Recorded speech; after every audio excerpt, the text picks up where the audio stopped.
अस्सलाम वालेकुम नाजरीन, मैं मोहम्मद असलम हुसैन सियासत की खबरों में आप सबका इस्तकबाल करता हूँ। हिंदुस्तान में कोरोना वायरस इन्फेक्शन की रफ्तार में गिरावट ज़रूर आई है, लेकिन अभी भी कोरोना इन्फेक्शन का खतरा बरकरार है। मुल्क में कोरोना की मुमकिन तीसरी लहर का खौफ अभी भी बना हुआ है। इस कोरोना वायरस के खिलाफ चल रही लड़ाई में हिंदुस्तान को एक नया हथियार मिल गया है। मुल्क को अब 12 साल से ज़्यादा उम्र के बच्चों के लिए वैक्सीन मिल गई है। Drugs controller general of India ने जाइडस कैडिला की 3 डोज वाली वैक्सीन को इमरजेंसी इस्तेमाल के लिए मंजूरी दे दी है। ये एक डीएनए वैक्सीन है। अब हिंदुस्तान के पास कुल 6 कोरोना वैक्सीन मौजूद हैं। कंपनी ने कहा कि इसकी हिकमत अमली सालाना वैक्सीन की 100 मिलियन से 120 मिलियन खुराक बनाने का मंसूबा है और अभी इसे वैक्सीन का स्टॉक बनाना शुरू कर दिया गया है। जाइडस कैडिला ने अपनी 3 डोज वैक्सीन को पूरे मुल्क में 28,000 से ज़्यादा वॉलंटियर्स पर ट्रायल किया था। टेस्टिंग के दौरान वैक्सीन वायरस के खिलाफ 66% तक मौसर पाई गई। जाइडस ने डिपार्टमेंट ऑफ बायोटेक्नोलॉजी के साथ मिलकर वैक्सीन बनाई है। उत्तर प्रदेश में आइंदा साल होने वाले इंतखाबात से कबल ना जाने किन किन शहरों और ज़िलों के नाम तब्दील होंगे। उत्तर प्रदेश में नाम तब्दील करने की सियासत रुकती नजर नहीं आ रही है। अलीगढ़ और मैनपुरी के बाद मिर्ज़ापुर का नाम तब्दील करने का मुतालबा किया जा रहा है। उत्तर प्रदेश में एक बार फिर नाम तब्दील करने के मशक को देखकर दीगर अजला से भी नाम तब्दील करने का मुतालबा किया जा रहा है। अब एक तंजीम ने मिर्ज़ापुर ज़िले का नाम तब्दील करके विंध्याचल नगर करने का मुतालबा किया है। मिर्ज़ापुर डिस्ट्रिक्ट कलेक्ट्रेट पहुंचे भारत स्वर्ण संघ के ओहदेदारों ने वज़ीर आला उत्तर प्रदेश योगी आदित्यनाथ को खत लिखकर मुतालबा किया है कि मिर्ज़ापुर ज़िले का नाम बदलकर विंध्याचल नगर रखा जाए। संघ के ओहदेदार उदेशन सिंह ने कहा कि मिर्ज़ापुर को बाहर की रियासतों में कोई नहीं जानता, जब हम विंध्याचल का नाम बताते हैं तो फिर ये नाम सब जानते हैं। भारत स्वर्ण संघ ने कहा कि जिले का नाम बदलकर विंध्याचल रख दिया जाए। कांग्रेस की उबूरी सदर सोनिया गांधी ने अपोजिशन जमातों के लीडरों के साथ एक वर्चुअल मीटिंग की। कांग्रेस समेत 19 पार्टियों की मीटिंग में कई मामलात पर इत्तेफाक राय हुआ और अपोजिशन ने 11 निकाती मुतालबा हुकूमत के सामने रखा है। अपोजिशन ने हुकूमत से मुतालबा किया है कि कोरोना से मरने वालों के खानदानों को मुआवजा दिया जाए। गरीब खानदानों को 7,500 रुपये माहाना पेट्रोल और डीजल की कीमतों में कमी की जाए। वर्चुअल मीटिंग में अपोजिशन ने 2024 होने वाले इंतखाबात मुत्तहिद होकर लड़ने का फैसला किया है। सोनिया गांधी ने पार्टियों से कहा कि वो लोकसभा इंतखाबात के लिए मुत्तहिद हो जाएं। उन्होंने कहा कि हम सब में इख्तलाफात हो सकते हैं, लेकिन कौम के मफाद में हमें इकट्ठा होना चाहिए। कांग्रेस के अलावा TMC, NCP, DMK, Shiv Sena, JMM, CPI, CPIM, NC, RJD, AIUDF वगैरह के लीडरों ने इस मीटिंग में हिस्सा लिया। मशहूर शायर मुनव्वर राना अपने मुतनाज़ा बयानात की वजह से काफ़ी अरसे से शह सुर्खियों में बने हैं, लेकिन अब इन्हें एक मुख्तलिफ अंदाज में देखा जा रहा है। इनका रवैया कमज़ोर पड़ गया है। मुनव्वर राना ने कहा कि वो वज़ीर-ए-आज़म नरेंद्र मोदी से मोहब्बत करते हैं और इनके इस बयान से कि हिंदुस्तान के माफिया के पास तालिबान से ज़्यादा हथियार है, इसे संजीदगी से नहीं लेना चाहिए। आज तक की रिपोर्टर अंजना ओम कश्यप से खुसूसी गुफ्तगू करते हुए मुनव्वर राना ने यह भी कहा कि अगर योगी आदित्यनाथ वज़ीर-ए-आज़म बन जाते हैं तो शायद वो लोगों से मोहब्बत से मिलना शुरू कर देंगे। अफगानिस्तान पर तालिबान के कब्जे के बाद मुनव्वर राना ने कहा था कि हिंदुस्तान में रहने वाले माफिया के पास तालिबान से ज़्यादा हथियार हैं। इसके अलावा इन पर तालिबान और महर्षि वाल्मीकि का मुआवजा करने का भी इल्ज़ाम था, जिसके बाद लखनऊ में इनके खिलाफ मुकदमा भी दर्ज किया गया। हथियारों के बयान पर वजाहत करते हुए मुनव्वर राना ने कहा कि मैंने ये कहा था और इसे संजीदगी से नहीं लेना चाहिए था, क्योंकि तालिबान जंगी कौम है और हिंदुस्तान एक मुल्क है। अगर हिंदुस्तान में 10 या 20 हथियार भी निकल आएँ तो ये बड़ी बात है। मैंने कोई मुआवजा नहीं किया और पुलिस के पास रिकॉर्ड होगा कि मुल्क में कितने हथियार हैं। मेरे लिए ये कहना कोई बड़ी बात नहीं है। मैंने शायराना अंदाज में हथियारों के बारे में बात की थी। मरकजी हुकूमत ने लेफ्टिनेंट गवर्नर के जरिए दिल्ली में कोरोना की दूसरी लहर में ऑक्सीजन की कमी की वजह से हुए अमवात की तहकीकात के लिए दिल्ली हुकूमत की तरफ से तश्कील करदा तिब्बी माहिरीन की आला सतही कमेटी को एक बार फिर मुस्तरद कर दिया।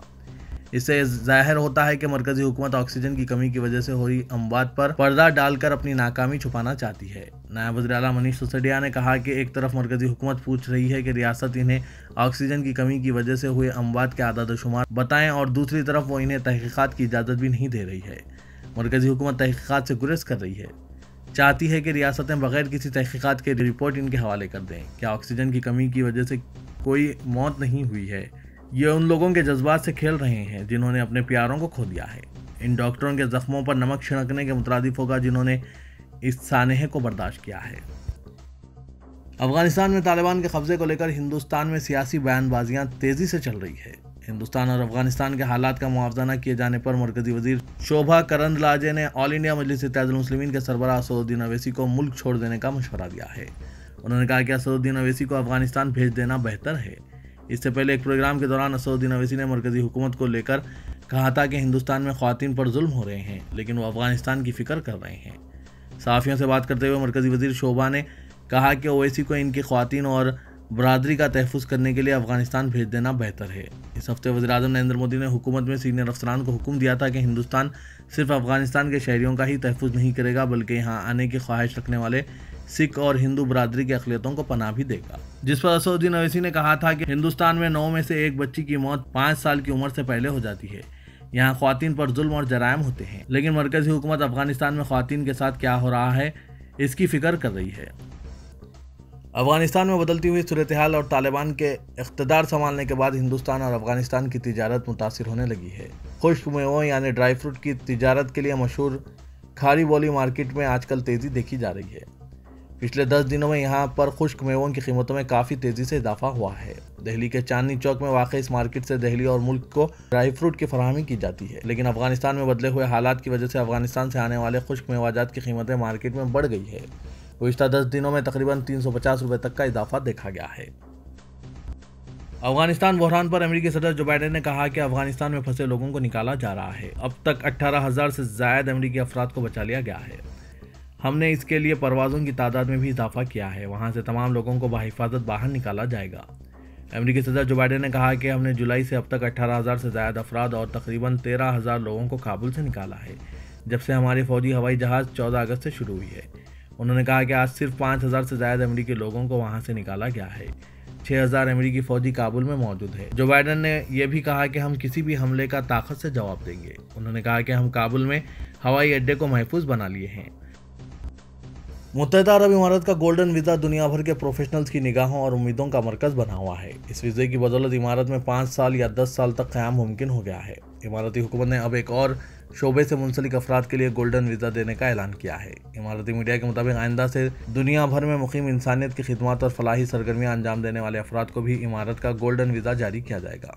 मुत्तहिदा अरब इमारात हुकूमत की जानिब से इन अफराद को गोल्डन वीज़े का इजरा इंसानियत की खिदमत के लिए की जाने वाली काविशों और कुर्बानियों का इतराफ़ होगा। फलाही सरगर्मियाँ अंजाम देने वाले अफराद को गोल्डन वीज़ा देने का ऐलान इमारत के नायब सदर और वज़ीर-ए-आज़म दुबई के फरमानरवा शेख मोहम्मद बिन राशिद अल मखतूम की जानिब से इंसानी खिदमत के बैनुल-अक़वामी दिन के मौके पर किया गया है।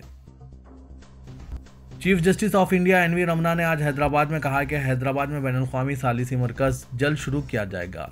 ट्रस्टीज रजिस्ट्रेशन के मुआहदे पर दस्तखत के बाद उन्होंने कहा कि इससे यहाँ रियासत और मुल्क में कानूनी चाराजोई से पाक सरमायाकारी में मदद मिलेगी। हाईकोर्ट की चीफ जस्टिस हिमा कोहली के रिहाइशगाह पर मुनक़िदा एक तकरीब में वज़ीर क़ानून इंदिरा किरण रेड्डी, वज़ीर KTR और जजों और मुतालिका हुक्काम की मौजूदगी में मुतालिका दस्तावेज़ात पर दस्तखत किए गए। इस मौके पर रमना ने कहा कि इस सालिसी मरकज़ को शुरू करने के लिए इसका ख्वाब 3 माह में सच हो रहा है। उन्होंने कहा कि मैंने तौक़्क़े नहीं की थी कि ये बहुत जल्द ऑपरेशनल हो जाएगा और इसकी हिमायत के लिए रियासती हुकूमत का वाक़ई शुक्रिया अदा करता हूँ। चीफ जस्टिस ने कहा कि हैदराबाद और तेलंगाना रियासत में यह तारीख़ी है क्योंकि बैनुल-अक़वामी सालिसी मरकज़ अपनी खिदमत शुरू करेगा। एन.वी. रमना ने कहा कि वो न सिर्फ बैनुल-अक़वामी कानूनी चाराजोई और तनाज़ात बल्कि घरेलू कानूनी चाराजोई से निपटने के लिए यह मरकज़ शुरू करने पर बहुत खुश हैं। शहर हैदराबाद के पुराने शहर में तारीख़ी बीबी के अलम का जुलूस महाराष्ट्र से लाए मादा हाथी माधुरी पर जुमे के रोज़ दोपहर 1 बजे निकाला गया। यौम आशुरा के मौके पर ठीक 1 बजे दिन अलावा बीबी से अलम बीबी का जुलूस रवाना हुआ। जुलूस की रवानगी से कल 12 बजे दिन मजलिस पुरसा मुनक़िद किया गया। जुलूस बरहा बगला बैनी साहब, कमान शेख फैज़, एतबार चौक, कोटला अलीजा, चार मीनार, गुलजार हाउस, पंजशाह, खदम रसूल, मंडी मीरालम, पुरानी हवेली, दारुशफ़ा से होता हुआ मस्जिद इलाही चादरघाट पहुँचा और मगरिब के वक्त अलम ठंडे किए गए। दौरान जुलूस बीबी के अलावा से मस्जिद इलाही चादरघाट तक जुमला 24 मातमी अंजुमने मातम का नजराना पेश किए। अलम ठंडा करने के मुकाम पर भी मजलिस मुनक़िद की गई और सीनाजनी की गई। कमिश्नर पुलिस अंजनी कुमार चार मीनार पर जुलूस की निगरानी कर रहे थे। पुलिस की जानिब से बीबी के अलम के जुलूस के लिए वसीतर बंदोबस्त किया गया था। तेलंगाना के वज़ीर-ए-आला के चंद्रशेखर राव ने आज इस बात पर खुशी का इजहार किया कि पालामूर ज़िला, जो कि भूख से मरने और मजदूरों की नकल मकानी का एक गढ़ था, खुद मुख्तारी के तहत हरियाली के लिए एक बैनुल-अक़वामी मंजिल बन गया है। तेलंगाना रियासती हुकूमत की जानिब से तामीर किए गए कई मंसूबों के जरिए आपाशी पानी के जरिए बंजर ज़मीनों को ज़रख़ेज़ ज़मीनों में तब्दील कर दिया गया है और रियासत में हर तरफ हरियाली ही हरियाली मौजूद है। वज़ीर आला के चंद्रशेखर राव ने कहा कि यह खुशी का लम्हा है कि पालामोर जिला जो कभी खुश्क जमीनों, चट्टानों और पहाड़ों पर मुश्तमिल था और अब अपनी सरसब्जी, हरियाली और तरक्की में तेजी के साथ तब्दील होकर रह गया है।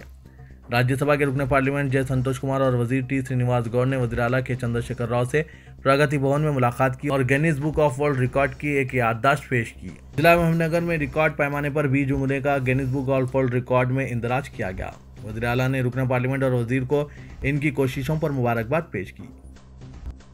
एक अहम पेशरफ्त में हैदराबाद शहर को कौमी सतह पर एक खास पहचान मिली है। मरकज़ ने हैदराबाद को वाटर प्लस सिटी तस्लीम किया है। मरकज़ ने हैदराबाद को स्वच्छ भारत मिशन के तहत वाटर प्लस सर्टिफिकेट पेश किया है। इस पर रद्दअमल जाहिर करते हुए वज़ीर बल्दी नज़्वनस KT रामाराव ने मरकज़ के फैसले का खैर मकदम किया। उन्होंने इस बात का इजहार किया कि शहर को पानी के अलावा मरकज़ की तरफ से पहचान मिली है।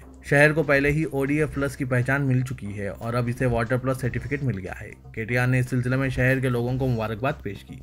उन्होंने शहर को साफ और सरसब्ज रखने के अज़्म का इजहार किया। बीजेपी के कौमी जनरल सेक्रेटरी मुरलीधर राव ने कहा कि TRS हुकूमत तालिबान की हिमायत करने वालों की तायीद कर रही है। मुरलीधर राव एक प्रेस कॉन्फ्रेंस से खिताब करते हुए मजलिस-ए-इत्तेहादुल मुस्लिमीन का नाम लिए बगैर कहा कि रियासत में बाज़ अफराद तालिबान के खुलकर हिमायत कर रहे हैं और TRS हुकूमत ऐसे अफराद की तायीद कर रही है और ऐसी हुकूमत से अवाम को होशियार रहने की ज़रूरत है।